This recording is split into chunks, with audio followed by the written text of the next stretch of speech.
Our greetings, apprentice. Sit down by the fire. I've a curious and wondrous tale to tell you.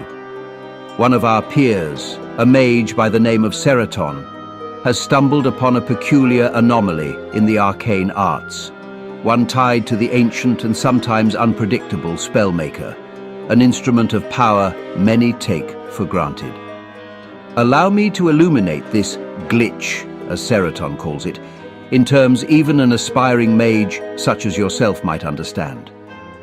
The spellmaker, as you well know, is an ancient artifact capable of crafting spells to one's liking.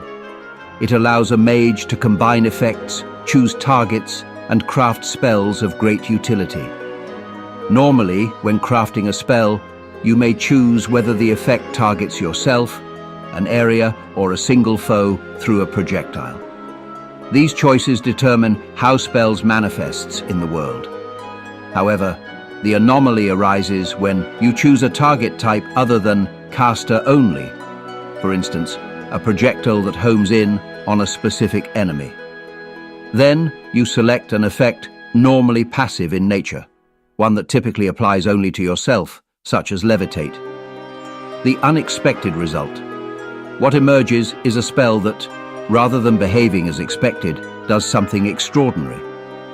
Upon casting the spell, a projectile is summoned, just as it would be for any offensive spell.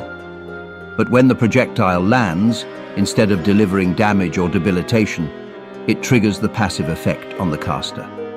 For example, shooting a projectile with a levitate effect causes you, the caster, to ascend into the air as if the levitate spell had been cast directly on you.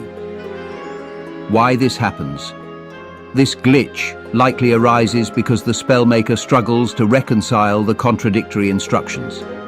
It attempts to treat a passive effect as though it were an offensive spell to be delivered to a target. Since passive effects are inherently tied to the caster, the spell is ultimately applied to you, the originator of the spell. However, the system still conjures a projectile as though the effect were meant for an external target. Though it might appear as a simple oddity, this technique could have fascinating practical uses. The projectile may act as a decoy while you benefit from the spell's effect. A clever mage might confuse enemies with this unconventional behavior.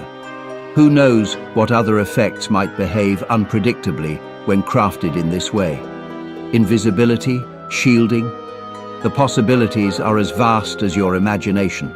Now go, experiment with this newfound discovery, and should you uncover further secrets, bring them to me. The pursuit of knowledge is the highest calling for any mage of high rock. But do not let this power corrupt your intent. Magic must always be a tool for wisdom, not folly. Dismissed.